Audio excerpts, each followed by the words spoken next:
முதலீடு செய்வோம், முன்னேறுவோம். நண்பர்கள் அனைவருக்கும் வணக்கம். நம்ம வீடியோ முதல் முறையாக பார்க்குறாங்க, நம்மளுடைய சேனலை சப்ஸ்கிரைப் பண்ணிக்கோங்க, பெல் ஐக்கனை தட்டிடுங்க. அப்புறம் வீடியோ பிடிச்சிருந்தா லைக், கமெண்ட், ஷேர் பண்ணிடுங்க மறக்காமல். வாங்க இப்போ நம்ம வீடியோக்குள்ளே போகலாம். நண்பர்களே, ஏற்கனவே நம்மளுடைய பழைய வீடியோஸ்லாம் பார்த்தீங்கன்னா, நாம் அடிக்கடி டிஸ்கஸ் பண்ணக்கூடிய ஒரு ஸ்டாக் பார்த்தீங்கன்னா அசோக் லேலண்ட் தான். ஏன் அப்படின்னு சொல்லியிருந்தோன்னா, அது வந்து பிரேக் அவுட் ஆகும் அப்படின்னு சொல்லி நாம் சொல்லியிருந்தோம். அதே மாதிரி பிரேக் அவுட் ஆகி மேலே ட்ரேட் ஆகி நல்ல ஒரு ட்ரேட் ஆகிட்டு இருக்குது. இன்றைக்கி ஒரே நாளில் பாருங்கள் 3.5% அளவுக்கான ஒரு ஏற்றத்தை கொடுத்துருக்கு. இது இங்கேருந்து கண்டிப்பாக மேல் நோக்கி தான் போகும்னு நான் நம்புகிறேன். ஏன்னா லாஸ்ட் மந்த் இவங்களோட ஆட்டோ சேல்ஸ் நல்லா இருந்துச்சு. வரக்கூடிய மாதத்துல இவங்களோட ஆட்டோ சேல்ஸ் நல்லா வரும்னு தான் நானும் கெஸ் பண்ணுறேன். அது மட்டும் இல்லாமல் ஜிஎஸ்டி 2.0ல நிறைய கார்ஸுக்கு வந்து பார்த்தீங்கன்னா ஜிஎஸ்டி ரேட் வந்து குறைச்சிருக்காங்க. அந்த ஒரு காரணத்தினாலையும் இந்த ஸ்டாக் வந்து ஒரு பாசிட்டிவான நியூஸ் கிடைச்ச ஒரு காரணத்தினாலையும் இந்த ஸ்டாக் வந்து மேற்கொண்டு மேலே ஏறும் அப்படிங்கிறத தான் நான் பார்க்குறேன். மேற்கொண்டு பார்த்தீங்கன்னா ஏற்கனவே நம்ம இன்னும் 2-3 பிரேக் அவுட் ஸ்டாக் வந்து டிஸ்கஸ் பண்ணியிருந்தோம். என்னென்னு பார்த்தீங்கன்னா லெமன் ட்ரீ ஹோட்டல் வந்து சொல்லியிருந்தோம் ₹162 அந்த டைமில் சொல்லியிருந்தோம். நம்மளை பழைய வீடியோஸ் பார்க்குற நண்பர்கள் தெரிஞ்சிருக்கும். அப்புறம் பார்த்தீங்கன்னா எல்என்டி ஃபைனான்ஸ், அதுவும் நாம் டிஸ்கஸ் பண்ணியிருந்தோம். இந்த ஸ்டாக்லாம் பார்த்தீங்கன்னா இன்னைய தேதியில் நல்ல ஒரு ரேட்டில் தான் வந்து ட்ரேட் ஆகிட்டு இருக்குது. அதே மாதிரி இன்றைக்கி ஒரு பிரேக் அவுட் ஸ்டாக் வந்து நம்மளுடைய வீடியோவில் இருக்குது. நண்பர்கள் கடைசி வரைக்கும் பாருங்கள். அந்த பிரேக் அவுட் ஸ்டாக்கை நானும் உங்களுக்காக கண்டிப்பாக சொல்கிறேன். அடுத்து பார்த்தீங்கன்னா இன்றைக்கி நம்மளுடைய இண்டெக்ஸஸ் எல்லாமே பார்த்தீங்கன்னா நல்ல அடி, தர்ம அடி, மரண அடி, என்ன வேணாலும் சொல்லலாம். அந்த மாதிரி தான் காலையிலேருந்து கீழே ராக்கெட்டு மாதிரி மேலேயும் கீழேயுமா தான் போய்கிட்டு இருந்துச்சு. காலையில் ஒரு 150 பாயிண்ட் நெகட்டிவில் ட்ரேட் ஆச்சு. அப்புறம் ஒரு 50 பாயிண்ட் பாசிட்டிவில் ட்ரேட் ஆச்சு. அப்புறம் கடைசியில் இப்போ ஒரு 33 பாயிண்ட் அளவுக்கு நெகட்டிவில் தான் க்ளோஸ் ஆகிருக்குது. இந்த இடைப்பட்ட பாரத்தில் பாருங்கள், நிறையா செக்டர்ஸ் வந்து நெகட்டிவில் கொடுத்துருந்தாலும் இந்த ஆட்டோ செக்டர் மட்டும் நல்ல ஒரு பாசிட்டிவாக கொடுத்துருக்கு. காரணம் என்னென்னா, அந்த ஜிஎஸ்டி செப்டம்பர் 22 நேரத்துலேருந்து இம்ப்ளிமெண்ட் பண்ண காரணத்தினால கார்ஸ் சேல்ஸ் டேட்டா வந்து நல்லாயிருக்கும். கார்ஸ் வந்து நல்லா சேல்ஸ் ஆகுன்ற ஒரு காரணத்தினால அது வந்து நல்லா ஏற்றி அழகு பார்த்துருக்காங்க. எஃப்எம்சிஜிக்கு பாருங்கள் அடி கும்மாங்குத்து. இன்றைக்கி இப்போ அதே மாதிரி பார்த்தீங்கன்னா ஹிந்துஸ்தான் ஹெச்யூஎல், ஹிந்துஸ்தான் யூனிலிவரும் பார்த்தீங்கன்னா ஒரு 1.5% அளவுக்கு இறக்கத்தை கொடுத்துருந்துச்சு. ஐடிசியும் பார்த்தீங்கன்னா அது ஒரு 3/4% அளவுக்கு இன்றைக்கி ஒரு இறக்கத்தை தான் கொடுத்துருக்கு. அடுத்து பாருங்கள் நண்பர்களே, விஷால் மெகாமார்ட், இதுவும் நாம் வந்து ஏற்கனவே ஆல்ரெடி நம்ம டிஸ்கஸ் பண்ணியிருந்த ஒரு ஸ்டாக்கு. இதில் என்ன சொல்லியிருக்காங்க, ஜெஃப்ரிஸ் என்ன சொல்லியிருக்காங்க அப்படின்னா, இந்த ஸ்டாக் வந்து இங்கேருந்து இன்னும் ஒரு 17% அளவுக்கு ஏற்றத்தை கொடுக்க வாய்ப்பு இருக்குன்னு சொல்லியிருக்காங்க.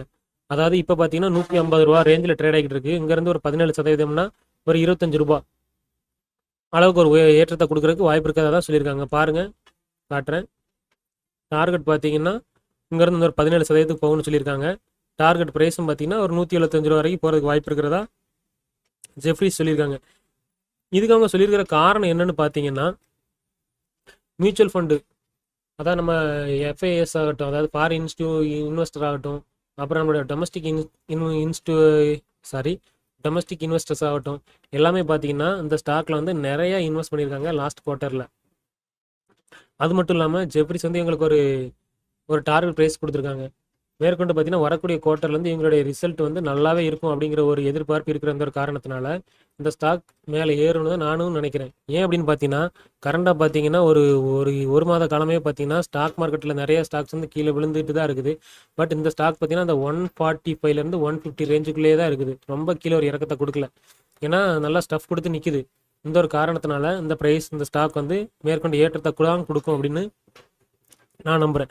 அடுத்து பார்த்தீங்கன்னா ஒரு முக்கியமான நியூஸ் நண்பர்களே, என்னென்னு பார்த்தீங்கன்னா கேஇசி இன்டர்நேஷ்னல்லேருந்து ஒரு நியூஸ் வந்திருக்குது. என்ன நியூஸ் வந்திருக்குன்னு பார்த்தீங்கன்னா, இவங்க வந்து யுஏஇ, அரபு கண்ட்ரிஸ்லையும் அப்புறம் அமெரிக்காவிலையும் ஒரு 3243 கோடி அளவுக்கான ஒரு ப்ராஜெக்டை வந்து வின் பண்ணியிருக்கிறதா சொல்லியிருக்காங்க. இந்த ஒரு காரணத்தினால இந்த ஸ்டாக் பார்த்தீங்கன்னா இன்றைக்கி ஒரு நல்ல ஒரு ஏற்றத்தை கொடுத்துச்சு. காலையில் ஏற்றத்தை கொடுத்துருந்துச்சு. ஒரு 8% அளவுக்கான ஏற்றத்தை கொடுத்து மேலே போன அந்த ஸ்டாக்கு மறுபடியும் க்ளோசிங் ஆகிறப்ப ஒரு 2% ஏற்றத்தை தான் கொடுத்து தான் க்ளோஸ் ஆகிருக்குது. இதுக்கு பார்த்தீங்கன்னா இவங்க என்ன பிஸ்னஸ் பண்ணுறாங்கன்னு பார்த்தீங்கன்னா, குளோபல் லெவலில் வந்து இவங்க பார்த்தீங்கன்னா நிறைய இன்ஃப்ராஸ்ட்ரக்சர் வந்து செஞ்சு கொடுத்துட்டு இருக்காங்க. அதாவது டிரான்ஸ்மிஷன், இந்த எலக்ட்ரிக்கல் டிரான்ஸ்மிஷனுக்கு அந்த மாதிரி டவர்ஸ் கட்டுறது, அப்புறம் அதுக்கடுத்து இன்ஃப்ராஸ்ட்ரக்சர் பில்டிங் கட்டுறது, அந்த மாதிரியான விஷயங்களை குளோபல் லெவலில் பண்ணிகிட்டு இருக்கிறாங்க. நம்ம இந்தியாவில் மட்டும் கிடையாது, ஆன்போர்ட்லேயும் பண்ணுறாங்க. அந்த ஒரு காரணத்தினால இந்த ஸ்டாக் வந்து இன்றைக்கி ஒரு நல்ல ஏற்றத்தை தான் கொடுக்க வேண்டியது. பட் ஒரு 6% தான் கடைசி நேரத்தில் இறக்கத்தை கொடுத்துருச்சு.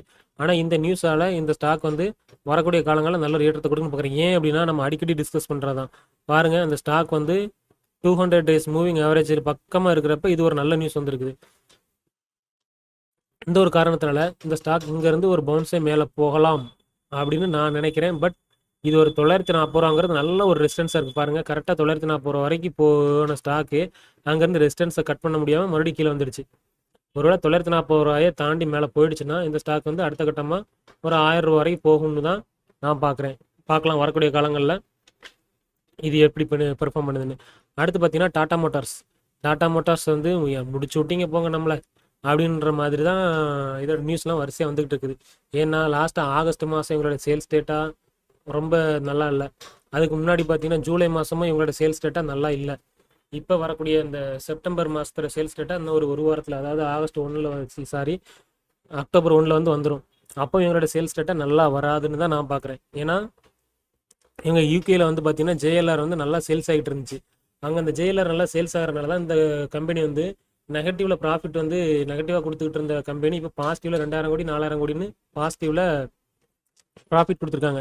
இப்போ இந்த ஜேஎல்ஆர்லேருந்து என்ன ஒரு நியூஸ் வந்திருக்குன்னு பார்த்தீங்கன்னா அவங்களோட மேனுஃபேக்சரை வந்து இந்த செப்டம்பர் மந்த் ஃபுல்லாகவே நிறுத்தி வைக்கிறதா சொல்லியிருக்காங்க. காரணம் என்னன்னு பார்த்தீங்கன்னா நம்ம செப்டம்பர் 2ஆம் தேதி 4ஆம் தேதி நினைக்கிறேன் நம்ம டிஸ்கஸ் பண்ணியிருந்தோம் நம்மளுடைய சேனலில். என்னென்னா ஜெயிலரோட ப்ரோக்ராம் இருக்குல்ல, அதில் வந்து பார்த்தீங்கன்னா சைபர் அட்டாக், அதாவது வந்து வைரஸ் அந்த சைபர் அட்டாக் வந்து நடந்துடுச்சு. அந்த ஒரு காரணத்தினால பார்த்தீங்கன்னா எந்த ஒரு கார்லையுமே பார்த்தீங்கன்னா அந்த ப்ரோக்ராம் வந்து ஃபிக்ஸ் பண்ணி அதை சேல்ஸ் பண்ண முடியல அப்படின்னு சொல்லியிருந்தாங்க. அதுவும் இல்லாமல் அந்த சைபர் அட்டாக்கை சரி பண்ணுறது பார்த்தீங்கன்னா அவங்களுக்கு ஒவ்வொரு நாளைக்கும் 5 மில்லியன் பவுண்ட் அளவுக்கு செலவாகுது அப்படிங்கிற ஒரு நியூஸையும் கொடுத்துருந்தாங்க. அந்த ஒரு 5 மில்லியன் பவுண்டுனா நம்மளோட இந்திய மதிப்பில் பார்த்தீங்கன்னா கிட்டத்தட்ட ஒரு 60 கோடி ரூபாய்.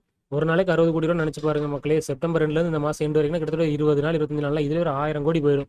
அதனால தான் என்ன பண்ணிட்டாங்கன்னா அவங்க இதோட மேனுஃபேக்சரிங் வந்து நிறுத்தி வச்சுட்டாங்கன்னா என்ன ஆகும்? சேல்ஸ் குறையும். சேல்ஸ் குறைஞ்சு என்ன ஆகும்? ப்ராஃபிட் டவுன் ஆகும். ப்ராஃபிட் குறைஞ்சு டவுன் ஆனால் என்ன ஆகும்? அப்புறம் என்ன, ஷேருக்கு அடி தான். மேலேருந்து கீழே இறக்கி பழையபடி ஒரு 600 ரூபாய்க்கு கொண்டு வந்தாலும் கொண்டு வந்துருவாங்கன்னு தான் நினைக்கிறேன். 1ஆம் தேதி இதுக்கு ஒரு அடி இருக்குது, தர்மடி கண்டிப்பாக இருக்குன்னு தான் நான் நினைக்கிறேன். ஏன்னா சேல்ஸ் டேட்டா கண்டிப்பாக பூரா தான் வரப்போகுது. அதுக்கடுத்து அவங்களோட ரிசல்ட்லேயும் அது கண்டிப்பாக எஃபெக்ட் ஆகும். ஏன்னா அவங்களுடைய ஜூன் டேட்டாவும் ஜூலை டேட்டாவும் சரியா இல்லை, சேல்ஸ் டேட்டா. ஆகஸ்ட் சேல்ஸ் டேட்டாவும் சரியில்லை. செப்டம்பர் சேல்ஸ் டேட்டாவும் சரியாக வரலைன்னா 3 குவார்ட்டரில் உள்ள அந்த சேல்ஸ் டேட்டா வச்சு தான் அவங்களோட ப்ராஃபிட் வந்து எஃபெக்ட் ஆகும். 3 குவார்ட்டர்லையுமே சேல்ஸ் சரியில்லைன்னு என்ன ஆகும்? கண்டிப்பாக ப்ராஃபிட் வந்து வராது, எல்லாம் கம்மியாக வரும். அதனால் அந்த ஷேருக்கு வந்து அன்னைக்கு வந்து அடி தர்மடி நடக்கும், பார்க்கலாம். அடுத்து பார்த்தீங்கன்னா இன்னொரு நியூஸ் அதுலேருந்து விட்டுட்டேன் நண்பர். என்னென்னா பிபிசிலேருந்து என்ன சொல்லியிருக்காங்கன்னா பிரிட்டிஷில் இவங்க வந்து அக்டோபர் 1 வரைக்கும் தான் வந்து மேனுஃபேக்சர் வந்து நிறுத்தி வச்சிருக்கிறதா டாடா ஜேஎல்ஆர் சைட்லேருந்து நியூஸ் வந்திருக்குது. ஆனால் பிபிசி என்ன சொல்கிறாங்கன்னா இவங்க வந்து நவம்பர் வரைக்குமே, அதாவது அக்டோபர் ஃபுல்லாகவுமே வந்து இவங்க வந்து மேனுஃபேக்சர் பண்ண முடியாத அளவுக்கு தான் அந்த பாதிப்பு வந்து இருக்கிறதா சொல்லியிருக்காங்க. ஒருவேளை பாருங்கள், நினச்சி பாருங்கள், அக்டோபர் மாதம் ஃபுல்லாகவே எங்கள் ப்ரொடக்ஷனே இல்லைன்னு சொன்னால் கண்டிப்பாக ரொம்ப ஒரு ப்ரெஷருக்குள்ளே டாடா மோட்டார்ஸ் போயிடும். பார்க்கலாம் என்ன ஆகுதுன்னு. அடுத்து பார்த்தீங்கன்னா ஜிஎம்டிசி ஷேர் பார்த்தீங்கன்னா இன்றைக்கி நல்ல ஒரு ஏற்றத்தை கொடுத்துருச்சு. ஒரே நல்ல 11% ரேலி கொடுத்துருக்கு.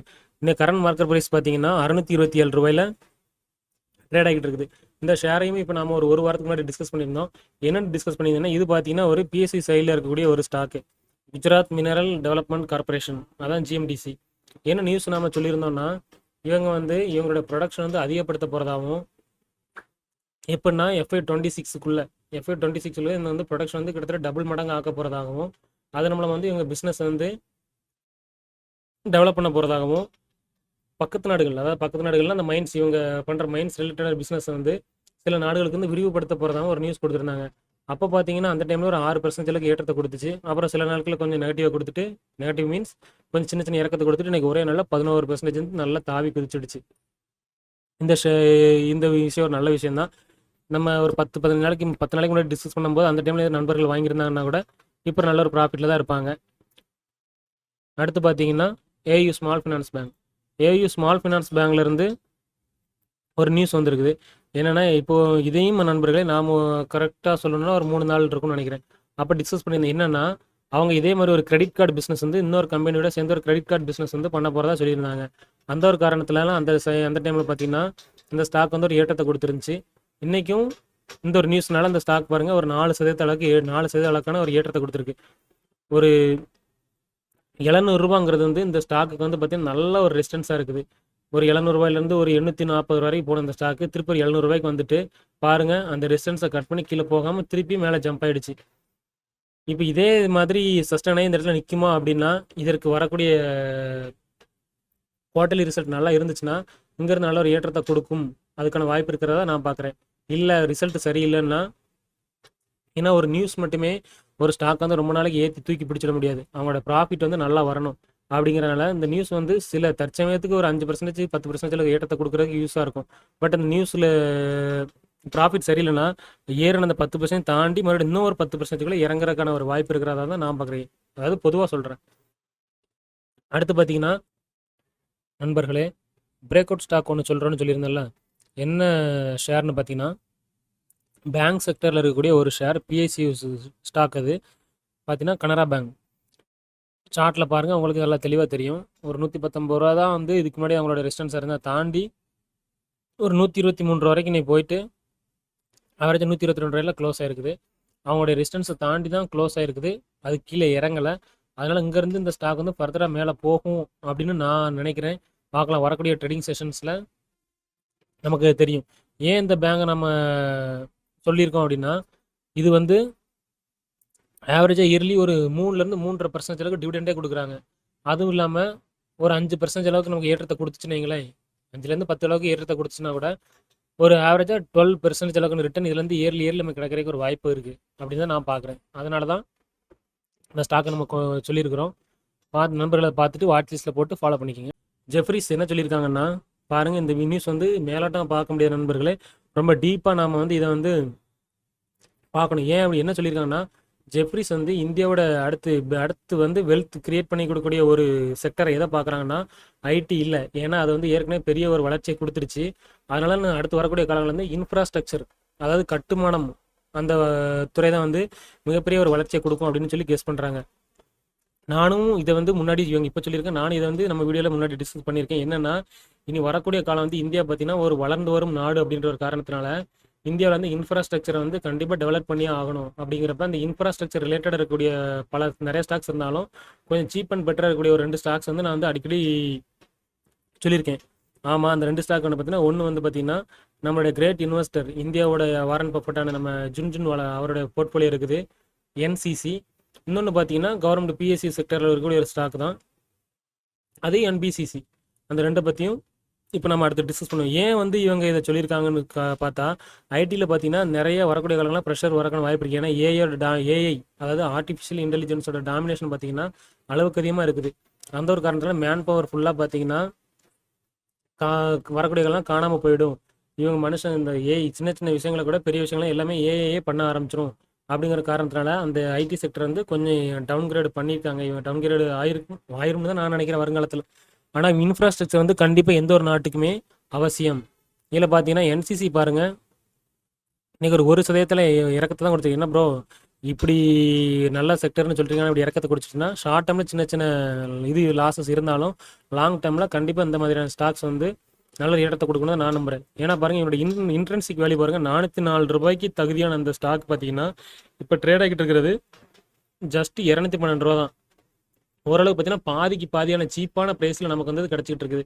நிறைய பேர் வந்து இதை வந்து கவனிச்சிருக்கிறதுக்கு வாய்ப்பு இல்லை. அதனால் நண்பர்கள் வந்து இந்த மாதிரியான ஒரு ஸ்டாக்ஸை வந்து கன்சிடர் பண்ணுறதை பற்றி யோசிக்கலாம். அடுத்து இன்னொரு ஸ்டாக் பார்த்தீங்கன்னா, அதில் இவங்களோட ப்ராஃபிட் அண்ட் லாஸ் பார்த்தீங்கன்னா கூட பாருங்கள், ஓரளவு டீசெண்டாக தான் வச்சுருக்காங்க. 200 crores அளவுக்கு ஒரு டீசெண்டான இடத்துல தான் இருக்குது. அடுத்து பார்த்தீங்கன்னா என்பிசிசி பார்த்தீங்கன்னா இன்றைக்கி அவங்களும் பார்த்தீங்கன்னா ஒரு 2% அளவுக்கான ஒரு இறக்கத்தை தான் கொடுத்துருக்கு. 113 ரூபாயில் இருக்குது, 2% இறக்கத்தை தான் கொடுத்துருக்கு. என்ன ப்ரோ அது வந்து இன்ட்ரென்சிக்கலி 404 ரூபா இருந்துச்சு, நீங்கள் வாங்க சொன்னீங்க, ஓகே. பட் இது வந்து 38 ரூபா இருக்குது. ஆனால் இதோட 4 மடங்கு கிட்டத்தட்ட 3 மடங்கு அதிகமாக ட்ரேட் ஆகிட்டு இருக்குது அப்படின்னு கேட்டால் அப்படி இல்லை. அதாவது கன்ஸ்ட்ரக்ஷனில் இருக்கக்கூடிய ஒரு நவரத்ன கம்பெனி இது ஒரு நல்ல ஒரு, ஏன்னா இது ஒரு 2 வருஷத்துக்கு முன்னாடி பார்த்தீங்கன்னா ஒரு 40 ரூபாயில் ட்ரேட் ஆகிட்டு இருந்துச்சு. அப்போ நான் இதை வந்து பார்த்துட்டு தான் இருந்தேன், வாங்கலை. பார்த்தீங்கன்னா ஒரு 3 இயர் சார்ட்டில் பார்த்தீங்கன்னாலே உங்களுக்கு தெரியும். பாருங்கள், 25 ரூபா இருக்குது. நான் அதை பார்த்த டைமில் பார்த்தீங்கன்னா 40 ரூபா. அந்த டைமில் தான் நான் பார்த்துட்டு 40 ரூபாயில் நான் பார்த்தேன், ஆனால் வாங்கலை. அதை நான் இப்போ கொஞ்சம் ஃபீல் பண்ணுறது உண்டு. பட் இப்போ இதில் ஒரு வாங்கக்கூடிய ஒரு ஆப்பர்ச்சுனிட்டி வரும்போது கண்டிப்பாக நம்ம இதை வாங்குறத பற்றி டிஸ்கஸ் பண்ணலாம். அப்புறம் நண்பர்களே, இந்த வீடியோ நம்ம வந்து தேவையான அளவுக்கு தகவல் டிஸ்கஸ் பண்ணியிருக்கோம். இந்த வீடியோ உங்களுக்கு பிடிச்சிருந்துச்சுன்னா நம்மளுடைய சேனல் வந்து சப்ஸ்கிரைப் பண்ணிடுங்க, மறக்காமல் பெல் ஐக்கனை தட்டிடுங்க. அப்புறம் வீடியோ லைக் பண்ணுங்கள், கமெண்ட் பண்ணுங்கள், உங்கள் நண்பர்களுக்கு ஷேர் பண்ணுங்கள். மீண்டும் ஒரு வீடியோவை சந்திப்போம் நண்பர்களே. முதலீடு செய்வோம். கண்டிப்பாக நாம் முன்னேறுவோம்.